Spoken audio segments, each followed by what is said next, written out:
Bueno, bienvenidos a todos a un programa nuevo de protesta. Esta vez vamos a trabajar crítica al programa de Gota de Mars.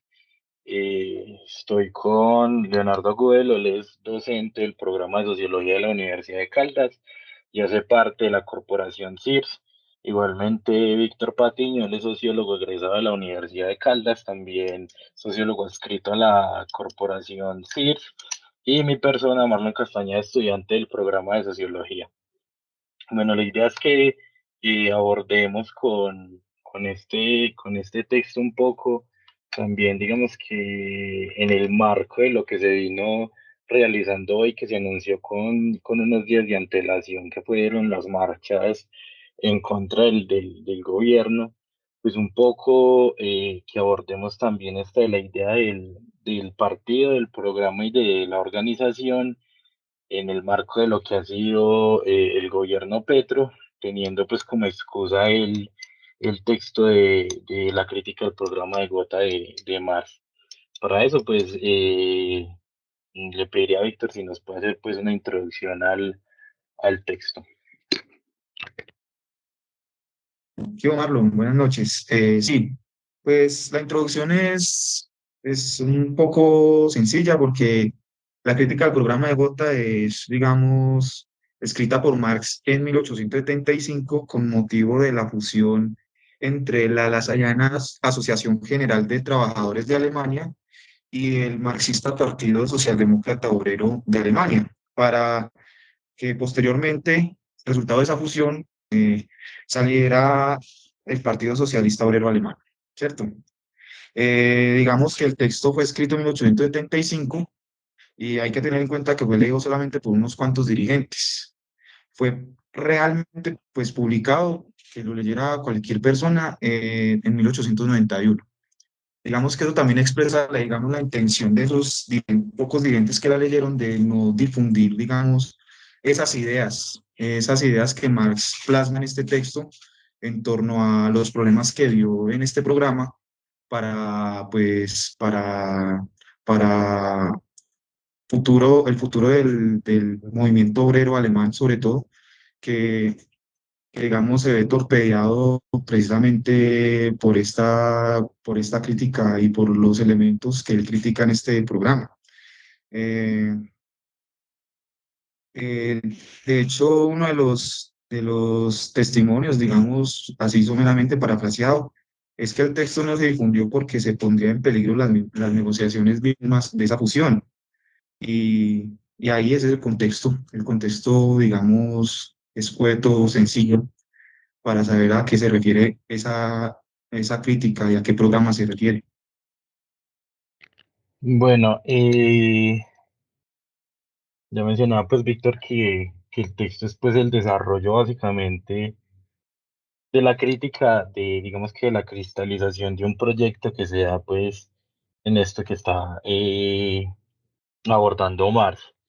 Y digamos que de alguna manera, si bien, eh, digamos, estos programas o estos textos, de alguna manera que se escriben en torno a los partidos, también van enmarcados pues en el desarrollo de un proyecto, eh, siempre tienen de alguna manera ciertas cuestiones que no entran, por lo menos, o que no se observan, por lo menos en términos de la relación del proyecto y la realidad, que es por lo menos lo que uno podría advertir en el caso del gobierno Petro. Digamos que la propuesta de gobierno es una propuesta muy ambiciosa en términos de un programa, pero que de alguna manera en términos de proyecto, digamos que casi que no hay una relación también, digamos, con las condiciones de la realidad colombiana. Entonces, no sé, Leonardo, qué relación puede hacer, digamos, del programa que presenta, por ejemplo, el gobierno Petro, precisamente con la realidad colombiana, y también, digamos, el programa que aborda Marx, precisamente con la realidad de ese momento, también del movimiento obrero y de alguna manera, pues, de la lucha revolucionaria. Con diferencias abismales, no solamente por, por, digamos, por el plano histórico, el momento histórico, sino también por la capacidad intelectual de leer el momento y las condiciones. Entonces, primero ubiquémonos en la crítica al programa de Gotha, ¿no? Digamos, hay un planteamiento central aquí que señala Marx, y es eso que se presentó en su momento, que hay varios criterios o capítulos que se desarrollan ahí: el carácter del Estado, el tema de la propiedad, el tema de la educación, etcétera. Estaban respondiendo, o la pregunta que él hace, estaban respondiendo realmente a la lectura, a una lectura asentada en la realidad por parte de quienes estaban en ese momento propugnando la dirección del movimiento obrero en Alemania. Es la pregunta que él se hace, porque lo que aparece allí plasmado no responde realmente a una lectura de lo que era la realidad de Alemania y por lo tanto de lo que se estaba o lo que se había configurado en el escenario de la lucha de clases, ¿sí? Es decir, está un escenario en donde hay un enfrentamiento entre la burguesía, que ya se ha hecho con el Estado en términos generales después de la restauración borbónica en Francia, y por el otro lado, pues ya ha madurado el proletariado, que de alguna forma ha hecho un trazo histórico en donde empieza a direccionar sus propias luchas con una cierta independencia de la burguesía. Sin embargo, la preocupación de Marx es que muchos de los elementos que aparecen en el programa todavía están contaminados de aspiraciones pequeño burguesas o de aspiraciones burguesas, ¿no?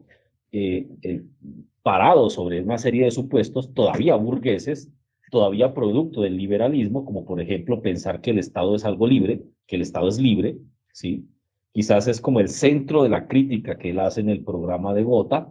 El Estado no es libre, el Estado responde a una condición de clase y por lo tanto expresa una posición de clase, que en este caso es la burguesía, y por lo tanto, si la pretensión del proletariado es realmente un ejercicio revolucionario, transformar todo el sistema de relaciones sociales, pues toca transformar el propio Estado burgués, y no esperar del Estado burgués mayor cosa que simplemente arremeta contra la lucha revolucionaria. Por eso, al final de cuentas, en todo programa que se va a realizar, por lo menos en esta primera etapa teórica y del desarrollo histórico del marxismo, que es el propio Marx, y lo que sería la segunda generación de marxistas, los marxistas revolucionarios, estos programas van a estar orientados con discusiones como esta, básicamente hacia la toma del poder. Hay que tomarse el poder es tomarse el Estado, y una vez yo me tomo el poder, o destruyo las viejas formas del Estado burgués, ¿sí? O voy transformando estas formas del Estado burgués hacia una orientación que de alguna manera pues dé salida a lo que ha sido la propuesta del planteamiento revolucionario por parte del proletariado. Termino allí esta excursión para señalar una cosa. Más allá incluso de la discusión, hay un asunto interesante, es que hay un programa, y es un programa que se orienta desde un cuerpo doctrinal. Entendamos aquí doctrina como un conjunto de principios que vienen de un desarrollo teórico, ¿sí? Porque es que la teoría da, toda teoría da, ¿sí? Toda teoría da para desarrollar principios, y estos principios se convierten en la guía para la comprensión política de la realidad, pero también para la acción política, ¿sí? Doctrina. La doctrina, para nada, y esto también hay que aclararlo, la doctrina no es dogmática. Esto es otra cosa. La doctrina puede ser sujeta a la crítica en tanto la crítica demuestre lo equívoco o no de los principios doctrinales. Había una doctrina, por lo tanto hay unos principios, y sobre esos principios se construía un programa que funcionaba más como una plataforma política de largo plazo que orienta la acción revolucionaria. Y esto, pues, con un claro sello de clase. ¿Cuál es la distancia histórica? Y, bueno, salvando, pues, aquí de pronto críticas que no vendrían al caso frente a lo que estamos viendo hoy en Colombia. Primero, el gobierno Petro no está asentado sobre un partido político, ¿sí? No hay un partido político. Colombia Humana no es un partido político, el Pacto Histórico no es un partido político. Entiendo que andan en esa discusión.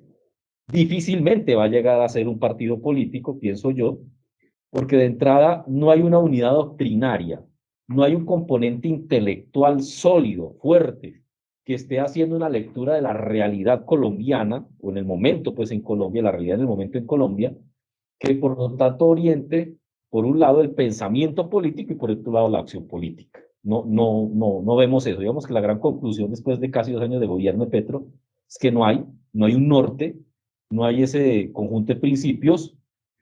Hay una serie de ideas vagas, difusas, que incluso pues, si uno pensara esto en términos de Marx, si Marx les disuelve a los obreros en ese momento, a lo que iba a ser el Partido Socialista Obrero Alemán, ese programa, pues yo creo que las divagaciones del Pacto Histórico Colombia Humana y de Petro, pues eso sí que se disolvería como azúcar en agua, ¿no? Una cosa totalmente disoluta, falta de consistencia.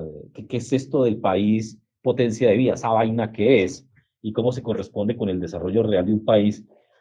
Máxime cuando el mundo hoy está sujeto a una serie de tensiones que obligan a los países que quieran por lo menos sobrevivir con cierta independencia a industrializarse, ¿sí? A desarrollar industria, a desarrollar mercado interno, incluso a desarrollar industria militar, tener cierta autonomía o soberanía militar, porque la seguridad hoy de los estados-nación, así les duele a algunos que hablemos de Estado-nación, está en vilo frente a un mundo que se está reorganizando porque el mercado mundial se está reorganizando. Entonces, ese tipo de cosas, como que simplemente lo advertimos, no tienen realmente un asidero, un cuerpo doctrinal, no hay realmente una perspectiva intelectual aquí sólida que diga, esto va para algún lado, cuál es la propuesta realmente del país, cuál es, y una cantidad de contradicciones que realmente no son claras, ¿no? Termino con esto, Marlon. Contradicciones como que Petro toda su vida y su carrera política defendió la Constitución del 91 hasta la campaña presidencial. Recuerden esa escena con Mocus firmando casi que un acta donde él se comprometía a no reformar la Constitución. Y oh, qué maravilla, Petro descubre que la Constitución del 91, que es una constitución neoliberal hasta sus tuétanos, ¿sí? No sirve, entonces ya propone que hay que cambiar la Constitución.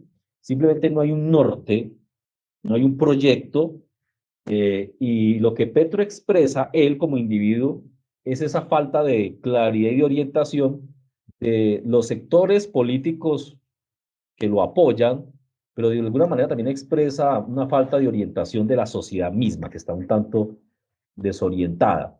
Creo que hasta la misma derecha en este momento está un tanto confundida, porque el mundo también los está partiendo en dos, ¿sí? Eso pues habrá que mirarlo. Termino allí con mi intervención. Bueno, no sé si de pronto Víctor va a agregar algo ahí. Sí, pues para, digamos, reforzar lo que Leo menciona, es que es precisamente esa falta de ese cuerpo doctrinal, ese horizonte, ese programa, demuestra tanto en lo que critica Marx en el texto como o, tanto en eso como en lo que vemos en la realidad colombiana actual, de que se nota esa falta de fundamentación en todo lo que se dice. O sea, esa falta de la necesidad de ir realmente a la claridad del tema, ser claro, ir a la raíz de los problemas, ser radical, por lo tanto, porque si no se termina cayendo en la ingenuidad. Eh, se terminan reproduciendo discursos sobre el estado actual de la sociedad y sus condiciones de desigualdad y dominación. O sea, se termina haciendo solamente, digamos, y esto lo mantenemos hablando entre nosotros, y se termina solamente siendo administrador de los bienes del jefe, como por ejemplo es la administración del Estado ajeno. Ese Estado no es el Estado de los colombianos que señala Petro en cada vez que habla en sus discursos eh, llenos de excesivo romanticismo e idealismo, sino que es como esa administración del Estado ajeno, como cuando el dueño del negocio viaja y deja a los empleados a cargo. No sé si eso, Leo, si va a hablar.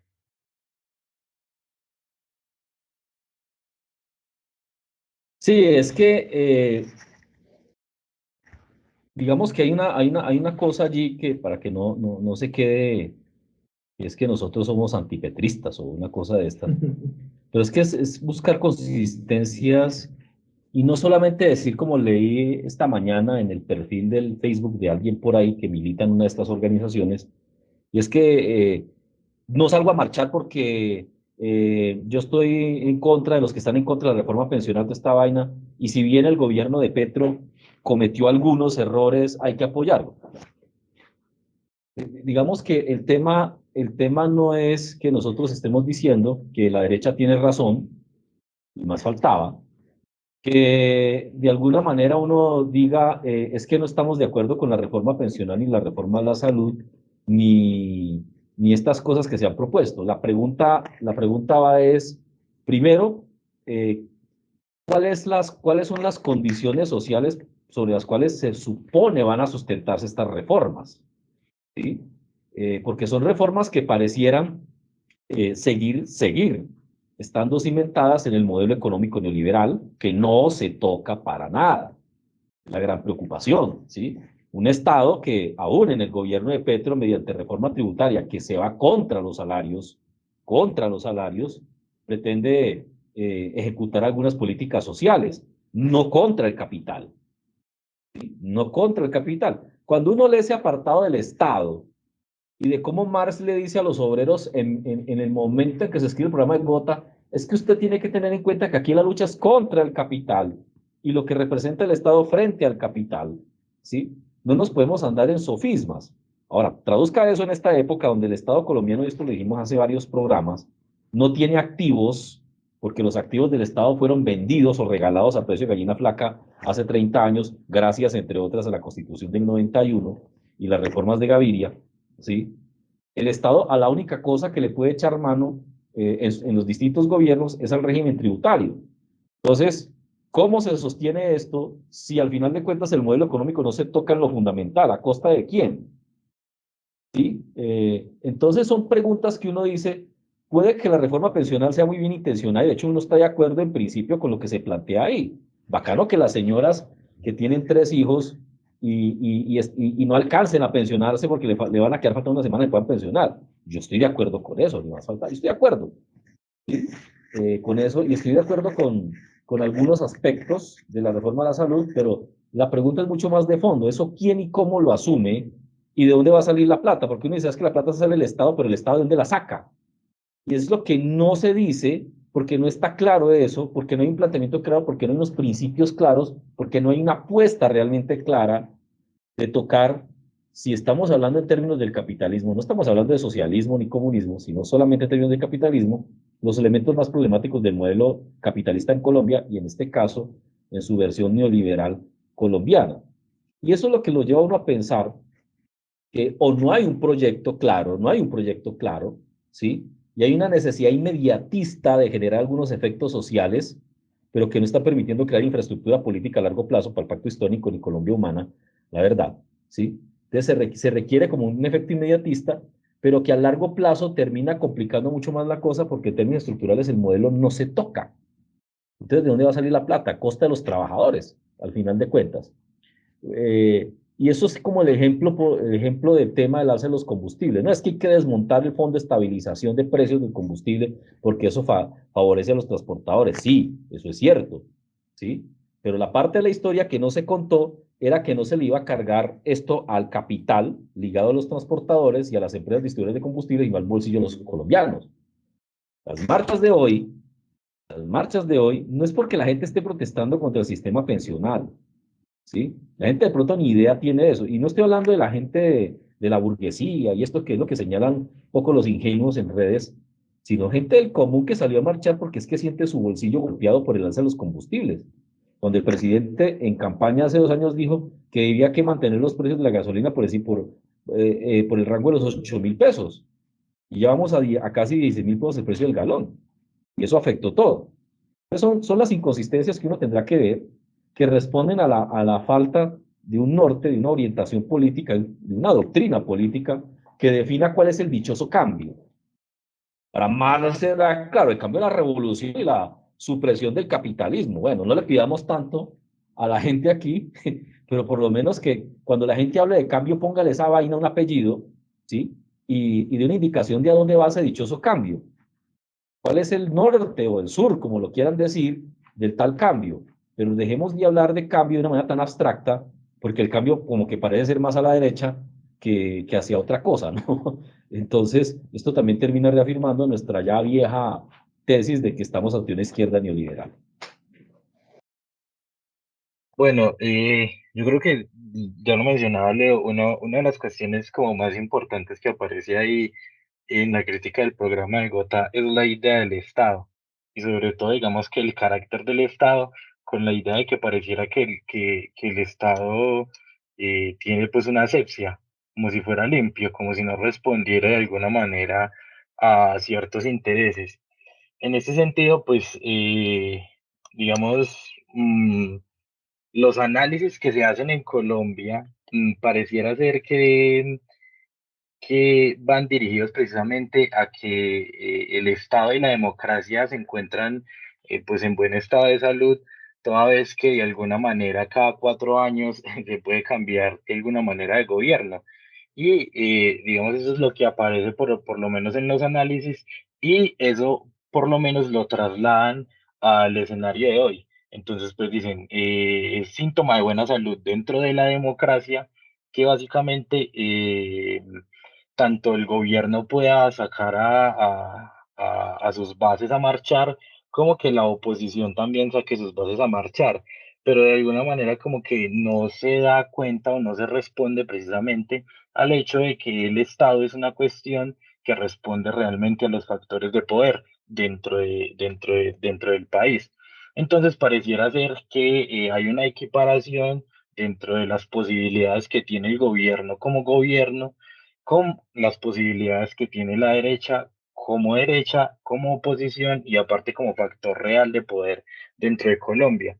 Entonces me gustaría hacer una pregunta sobre todo a la relación que hay del Estado con la democracia, porque me parece que en Colombia se ha asumido de alguna manera el hecho de que la democracia se limita solo a una cuestión de que usted pueda hablar o de que usted de alguna manera pueda manifestarse, pero pues de todos modos en términos reales, en la gobernabilidad, por ejemplo, el gobierno Petro, uno ve que también hay talanqueras, entonces pues uno podría decir pues que la democracia no es solo votar, la democracia es también de alguna manera poder responder con términos de poder a las solicitudes que, por ejemplo, hace la base toda vez que, pues, de alguna manera votó por un gobierno que pretendía, pues, hacer unas reformas.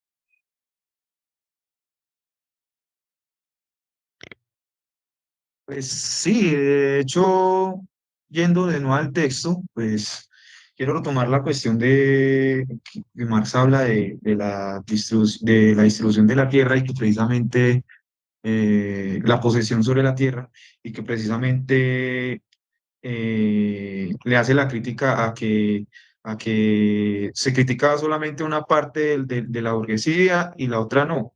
En este momento no recuerdo textualmente cómo lo menciona, pero, por ejemplo, él menciona que el solo hecho de que se hable de la posesión de la tierra, se empieza a hablar del monopolio en términos económicos, y si vamos al tema anterior que tratamos en el capítulo pasado, y es que eso conlleva, por lo tanto, a la incidencia del capital, del proceso económico, de ese monopolio, a la monopolización de la política.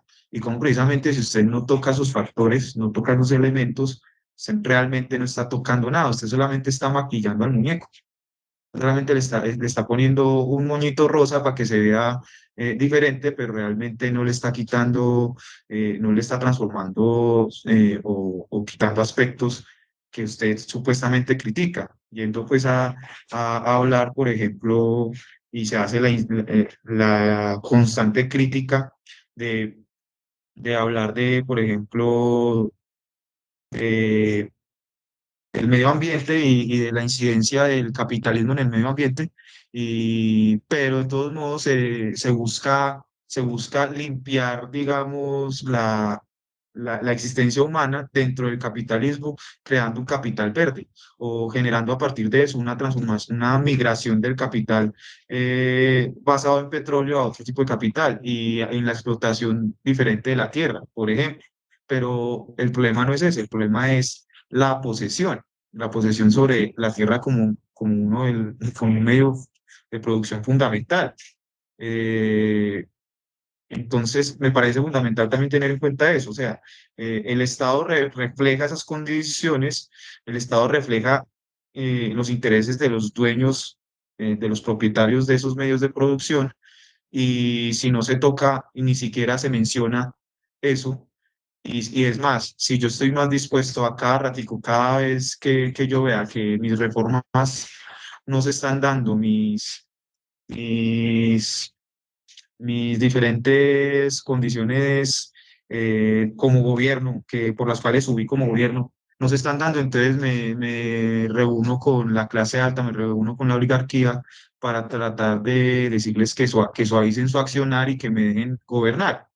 Y nunca me reúno con, digamos, con mis representados, el problema es ese, los representados, para que dejen de ser representados y empezar a organizar la vaina, empezar a mirar que no es solamente esa colcha de retazos que vemos en el pacto histórico, sino y que no es solamente todo eso que se resume y termina en la suma meramente cuantitativa, aparentemente, de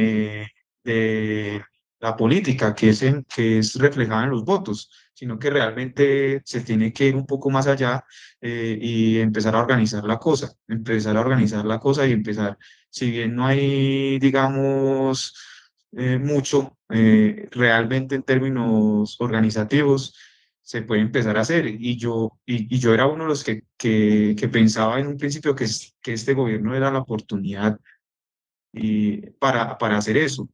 Eh, no solamente por parte del gobierno mismo, sino por parte de uno mismo, sino que todavía la cultura de la representatividad está muy arraigada, y eso vemos que ni el gobierno, que es el que tiene la voz y el que tiene la posibilidad de ampliar y de cambiar el chip a partir de no solamente del discurso, sino del accionar, no lo está haciendo. Y yo quisiera agregar algo ahí pues a lo que menciona Víctor, también para preguntarle a Leo. Bueno, de alguna manera lo que uno puede observar en el texto, pues ya lo venimos mencionando, precisamente el carácter del Estado. Pero bueno, digamos que hay que asumir el Estado burgués toda vez que al parecer no aparece por lo menos una propuesta de transformación del Estado burgués. Entonces mi pregunta es, básicamente, en términos de la ciencia, términos de la teoría, en el marco pues de lo que ya venía mencionando del Estado burgués, se habla también de la reforma como una cuestión que puede ser fundamental o necesaria en el sentido de que todavía no aparece por lo menos la propuesta de una revolución o la revolución como un hecho. Entonces mi pregunta es, ¿hasta dónde puede permitir las condiciones del país en este momento y también, digamos, el marco institucional? Ya lo mencionaba Leonardo, la Constitución del 91 y su carácter neoliberal. ¿Hasta dónde puede permitir este Estado, en las condiciones precisamente en las que se encuentra Colombia, avanzar en términos de reformas? Porque algunos sectores, precisamente algunos conocidos, pues nos dicen que es que nosotros criticamos al gobierno, pero que hay que entender también que precisamente eso es lo único que se puede hacer y que hay que aceptar eso único que aparece, pues porque precisamente es lo que se puede construir con las condiciones que tiene el país. Mi pregunta es esa, las condiciones que tiene el país, lo único que permiten es construir, por ejemplo, las posibilidades de cambio que está planteando el gobierno, o de alguna manera con un proyecto diferente, sin pensar en que sea un proyecto revolucionario, puede haber una transformación en términos, digamos, más liberales de las condiciones en las que se encuentra el país. Permítame, Marlon, yo tomo un atrevimiento y voy a leer solamente un párrafo, justamente frente a su pregunta de Marx en la crítica al programa de Gotha. Dice Marx, hasta la democracia vulgar, que ve en la República Democrática el reino milenario y no tiene la menor idea de que es precisamente bajo esta última forma de estado de la sociedad burguesa donde se va a ventilar definitivamente por la fuerza de las armas la lucha de clases. Hasta ella misma está hoy a 1000 codos de altura sobre esta especie de democratismo que se mueve entre los límites de lo autorizado por la policía y vedado por la lógica. Que por Estado se entiende en realidad la máquina del gobierno o el Estado en cuanto, por efecto de la división de trabajo, forma un organismo propio, separado de la sociedad. Indican ya estas palabras. Entonces, quería señalar eso por lo siguiente. Es que hay un momento donde, y usted habló de la ciencia, si aquí hay una orientación intelectual del pensamiento político y de la acción, alguien tendrá que preguntarse hasta dónde podemos pedirle cosas al Estado, entendiendo las características del Estado y lo que tenemos al frente como Estado. Pero ojo, no solamente entendiendo la estructura burocrática, ¿sí?, y las instituciones y la forma del derecho, sino la correlación de la clase dominante que subyace y sostiene al Estado en este momento. Por eso Marx al Estado le pone un apellido y dice Estado burgués. Entonces, ¿cuáles son las características del Estado burgués en Colombia? No son las mismas, porque no son las mismas, a las características de ese Estado burgués hace 50 o 60 años. Hay un cambio en la burguesía colombiana, hay un cambio en la orientación ideológica, ¿sí? En cuanto a una cosa era pasar de esa burguesía un tanto letargada por la necesidad de crear mercado interno y por lo menos industria de segundo nivel, que seguía siendo una burguesía en la calle a los intereses del imperialismo norteamericano como lo es hoy, pero había unas condiciones cualitativas un tanto distintas. El tipo de Estado que yo tengo ahí es otro, ¿sí? Es el tipo de Estado que permite a un presidente como Belisario Betancur decirle a las FARC, porque de todos modos hay un sector de la burguesía tradicional que estaba dispuesta incluso hasta permitirle a las FARC que hicieran política abierta en los años 80, sin entregar armas, ¿sí? Pero el Estado neoliberal deja fundada una cosa clara, entre otras, el gobierno de Virgilio Barco y César Gaviria, y es que se puede hablar, se puede dialogar, se puede negociar menos institucionalidad del Estado, menos monopolio legítimo de la violencia, menos a un modelo económico.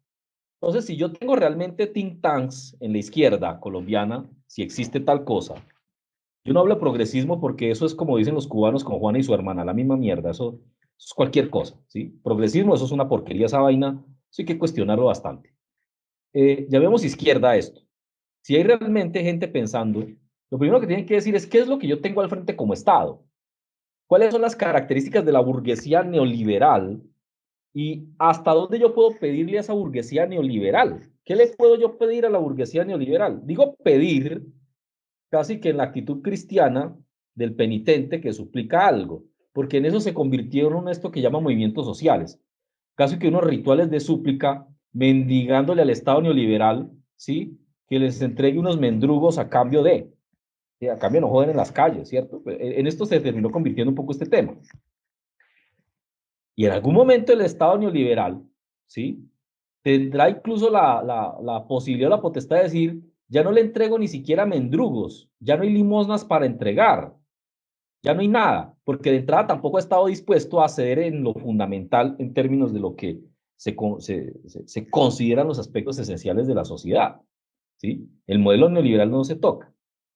Entonces es como aterrizar un poco del estado de ingenuidad en que estamos y entender que al Estado neoliberal no se le puede pedir, con el Estado neoliberal no se negocia. El Estado neoliberal es un jugador de cartas. Y en algún momento yo le decía por ahí en alguna ponencia, justamente cuando Santos negociaba, comillas, con los muchachos de la MAN, este movimiento estudiantil en el 2012. El Estado neoliberal es un jugador que de cartas, un jugador de póker, pero juega con las cartas marcadas. Él nunca pierde. Nunca pierde. ¿Sí? Y cuando usted cree que está ganando por algún lado, el Estado neoliberal va a cobrar. Entonces, incluso hablar de reformas frente al Estado neoliberal, que es mucho más duro, ¿sí? Porque el marco de intereses de la burguesía es mucho más brutal aquí, y más en esa coligación con el capital financiero y agroexportador y exportador, con las multinacionales, es menos propenso a evaluar condiciones del malestar social, por lo menos en términos de, venga, sí, entremos a cambiar o reformular cosas. Yo creo que en parte la falta de una lectura científica que está ausente es que no hay una caracterización que realmente nos ponga los pies sobre la tierra frente al Estado neoliberal y las características de la burguesía neoliberal que tenemos ahora, que no negocia.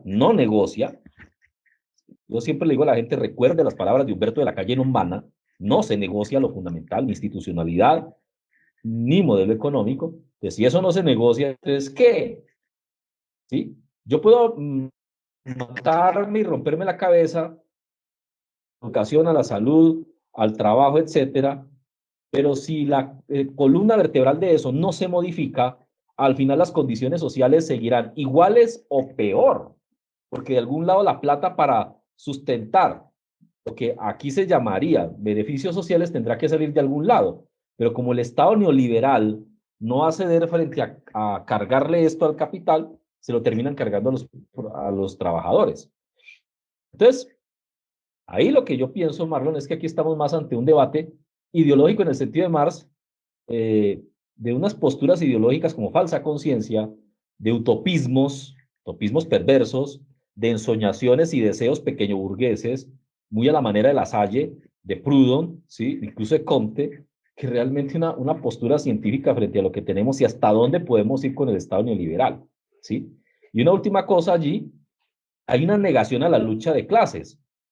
Estamos ante una izquierda antimarxiana, antimarxista, incluyendo aquellas que se dicen marxistas, porque se niega la lucha de clases parece que desapareciera, y por lo tanto no se entiende que el Estado es burgués y que ante todo, así se llame Gustavo Petro, Jorge Robledo, como lo quieran llamar, o Timochenko, el Estado burgués pues está hecho para defender al final de cuentas los intereses de la burguesía, ¿sí?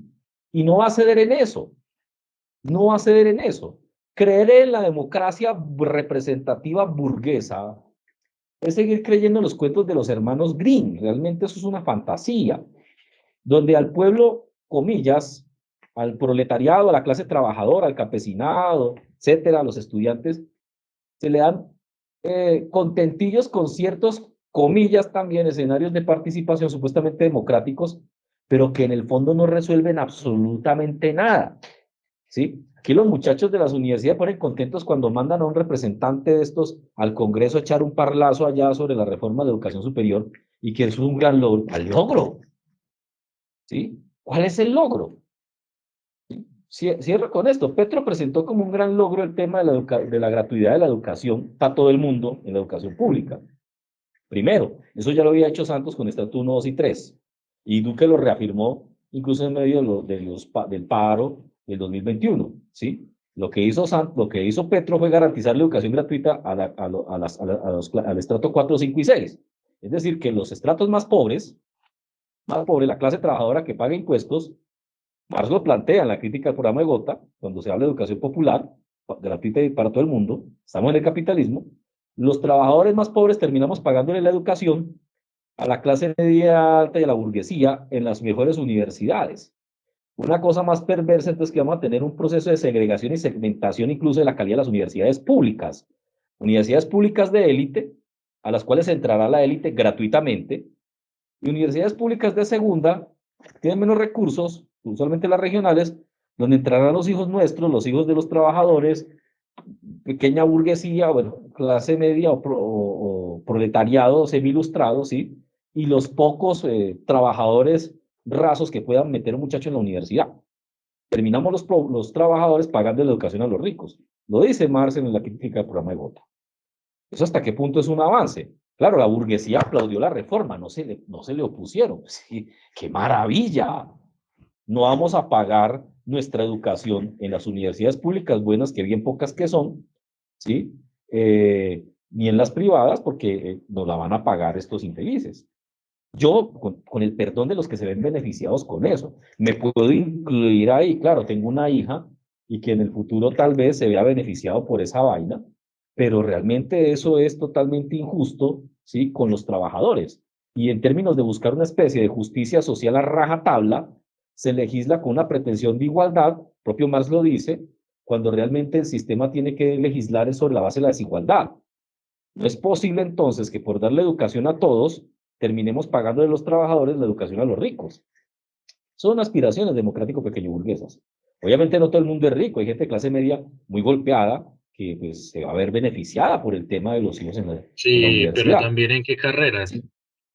Sí, claro, pero el asunto es que eso no puede ser a rajatabla y no puede presentarse como un gran logro cuando no lo es, porque la gente del común lo resiente, Marlon y Víctor, lo resiente, y eso trae costos políticos muy grandes. Yo me puedo ver beneficiado y decir, ah, bacano Petro, sí, chévere.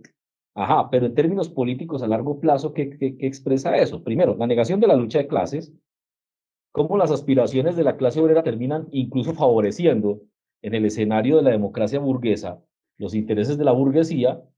Y segundo, que hay un total eh, aplastamiento a cualquier posibilidad de escenarios reales de resolución, de transformación de la sociedad. Y esto pues nos puede poner en escenarios que la gente en esencia no desea, nadie desea una confrontación, pero a largo plazo se hace inevitable. Entonces es como prolongar con un tanque de oxígeno algo que cada vez se fractura más en la sociedad colombiana, y es el odio de clase. Desgraciadamente eso se da, que lleva a que o los muchachos se vayan por la delincuencia común o que los muchachos se hacen en armas contra el Estado, porque al final de cuentas, por estas vías democrático-burguesas, cada vez la capacidad de hacer algo es más estrecho. No es lo deseable, yo no deseo eso, nadie lo desea, pero en tanto no hagamos una lectura científica, ¿sí?, de esto, el escenario al que nos vemos más desembocados es a ese, ¿sí?, a un escenario de confrontación. ¿Sí? Lo ideal para mí es que sea un escenario de polarización. Y yo sé que esto no es popular. Y si algún día me lanzo alguna cosa, que no pienso hacerlo, seguramente me rostrarán este video y dirán, es que usted habló de la polarización y entonces saldrá Petro a decir, estamos en contra de la polarización. No, la polarización es lo más saludable. En el caso venezolano es lo más saludable porque permitió que todo salga, todo brote y que la lucha de clases se pudiera encauzar en un marco político menos violento, sigue siendo violento, pero menos violento que el que estamos viendo en Colombia, ¿sí? Y que aún incluso con todo lo que se pueda cuestionar, la gente trate de resolver esto en la calle, en la movilización popular, en la movilización social, tanto de la derecha como del chavismo, pero también bajo los mecanismos que se establecieron institucionalmente por la Constitución Revolucionaria de Chávez. Pero se sigue y no se niega el escenario de la lucha de clases. Aquí la negamos, seguimos creyendo en un Estado que no está dispuesto a ceder en nada. La izquierda niega la lucha de clases, se convierte casi que en un epígono de la burguesía, por decirlo así, y lo que vemos es un escenario cada vez más violento por los dos extremos de confrontación. Entonces, creo que hay unas lecciones que son importantes de ver en el crítica del programa de Gotha.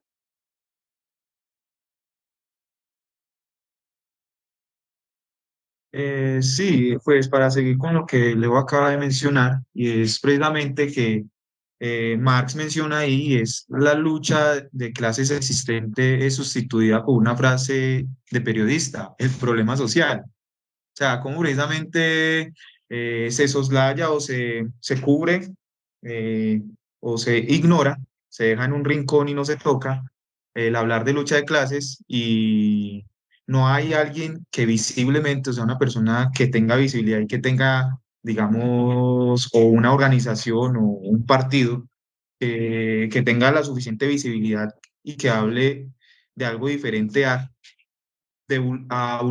vulnerabilidades, víctimas, problemáticas. Entonces, eso conlleva a pedirle peras al olmo, exigirle al Estado que les quite el manto que él mismo les colocó, eh, en donde solamente, como digo Leonardo, da participación. La participación dentro del mismo marco el Estado burgués dentro del marco del gobierno, pero usted tiene que estar hablando de todo menos de lucha de clases, porque eso lo hace ya usted invisible dentro de la lucha en el campo político, tanto hasta dentro de la lucha del microcampo de la izquierda en Colombia. ¿Por qué? Porque usted tiene que hablar es de particularidades y hablar de subjetividades pero no puede hablar de lucha de clases, porque, o sea, eso es del siglo pasado. Eh, ese tipo de cosas, eso hay que tenerlo claro. Eh, uno no le puede pedir al, el esclavo no le puede pedir al amo que le deje dar rejo prometiéndole que va a producirle más, porque el amo se ha dado cuenta que dándole rejo está funcionando la situación. Entonces, lo importante aquí es eso, o sea, es empezar a generar por medios como este y tratar de, y la idea es lo de la organización desde el conceptos claros. Por eso, digamos, desde un principio estamos hablando de decir las cosas como son y no adornarlas, no llegar como Petro al discurso de la ONU y hablar de bellezas del país y hasta lo habla románticamente del conflicto. O sea, que Macondo está chorreando sangre, una cosa así. Bueno, él con su multiplicidad de metáforas y su fetichismo de 100 años de soledad y sobre todo con ese tipo de frases que realmente lo que hacen es eh, demostrar su pensamiento idealista a partir de de un mensaje meramente literario, más literatura que política. Realmente se pierde, por lo tanto, el discurso político real. O sea, él trata de evitar la confrontación y lo ha demostrado, tanto con las clases altas como con las insurgencias, como con los diferentes grupos armados. El problema es ese, y eso genera descontento. Porque recordemos que uno de los papeles fundamentales del Estado es generar seguridad en la población y no se le genera seguridad con ninguno de los dos bandos, pongámoslo en ese sentido. Entonces, lo están desfalcando a uno por un lado con el bolsillo y por el otro hay noticias en donde el gobierno local no es el del Estado, ni siquiera la gobernación y la alcaldía, sino que son las insurgencias, por ejemplo. Entonces, y aún así, eh, sería interesante empezar a discutir sobre y caracterizar sobre qué están pensando y qué están diciendo estas insurgencias y qué tanto son bandas criminales y hasta qué punto se les puede decir disidencias. Eso lo hemos estado hablando nosotros, digamos, fuera de los programas. Entonces, yo sigo diciendo, visiblemente no hay quien hable de algo diferente a lo de la victimización y las vulnerabilidades.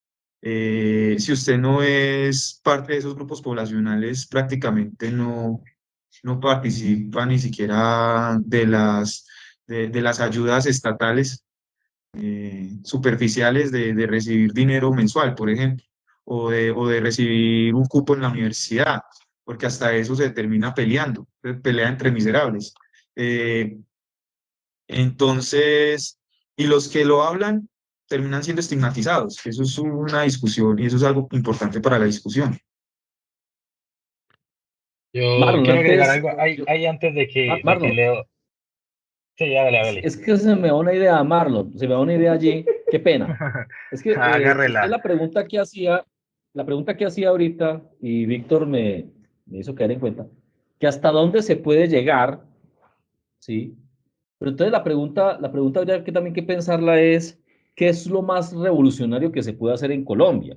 Porque es que aquí también toca caracterizar las condiciones del país. Esto no es la Cuba de los años 50, ni estamos en Nicaragua en el segundo lustro de los años 70, ni es la Venezuela de finales de los años 80, principios de los 90, el Caracazo del 88, y ni tenemos un Chávez, ni esas vainas. Es más, uno habla aquí de Chávez y es como mencionar al diablo. Pero parte del tema es, pues también qué tenemos como sociedad, qué es lo que hay como sociedad colombiana. Esta es una sociedad supremamente derechizada, la sociedad colombiana está derechizada, ¿sí?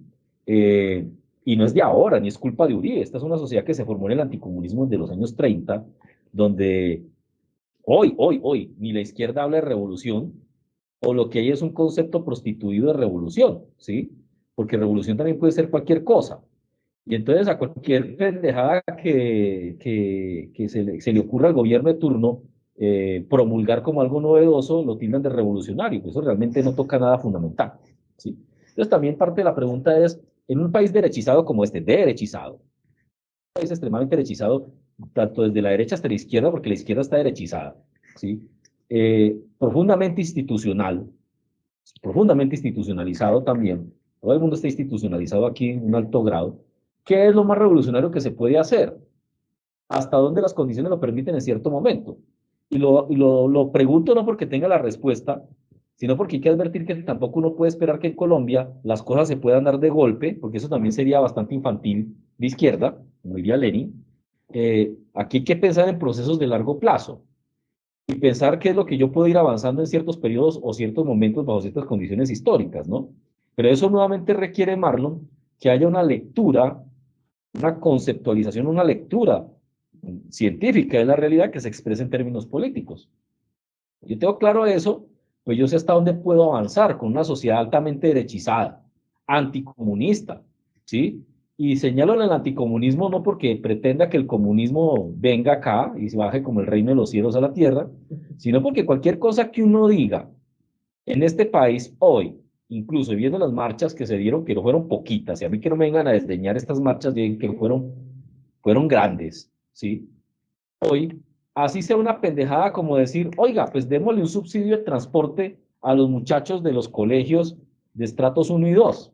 Eso ya lo tildan a uno de comunista. Eso no es comunismo, eso es simplemente asistencialismo de Estado que se dio y se ha dado en el mundo, en los países incluso más desarrollados. Pero ya aquí lo tildan de comunista. A eso es lo que yo me refiero. ¿Qué es lo más revolucionario que podemos lograr en ciertos momentos? ¿Y cómo ir avanzando para realmente lograr transformaciones sustanciales en la sociedad colombiana? Pero a eso poniéndole un norte, un horizonte, ¿sí? ¿Cuál es el horizonte que nos propone Petro, que nos propone el Pacto Histórico o Colombia Humana, como se quieran llamar? Póngale a su nombre y un apellido, pero dejemos de estar hablando con ambigüedades. Y una diferencia con el Centro Democrático es que ellos a su proyecto sí le ponen un nombre, ¿sí? Eso se tiene un nombre y un apellido. En un escenario donde la gente quiere certezas, y de esto ya hemos hablado, ¿sí? Yo quiero algo cierto, a mí que me digan hacia dónde es que ustedes están llevando esto. Y yo ya miro si usted me convence o no. Pero si yo a la gente le estoy ofreciendo es un sofisma, una cortina de humo, pues la gente no me cree. Y si doy bandazos en términos políticos con las decisiones que tomen, pues menos. Entonces termina la gente apoyando a la derecha. Van a decir, termino con esto, que no, que es que la gente que salió a marchar fueron porque los obligaron los patrones, o son los viejitos de estrato 6, o un poco de ingenuos e incautos, porque ya hasta se vuelven groseros con la gente que sale a marchar por la derecha, que un poco de pobres miserables que están marchando a favor de sus amos. No, hombre, dejemos de estar viendo los errores propios en las virtudes del otro, ¿sí? Creo que aquí hay que hacer un balance y es que aquí no es que se estén cometiendo algunos errores, hay un problema gravísimo que nos va a costar políticamente a todos en este país en las próximas décadas, porque este gobierno, al paso que va a sentenciar durante varios años, ¿sí? Cualquier posibilidad que aún dentro del capitalismo cambie algo. Aquí hay un costo político muy grande que se va a asumir con estos bandazos de lo que está pasando. Ya, eso es lo que quería señalar.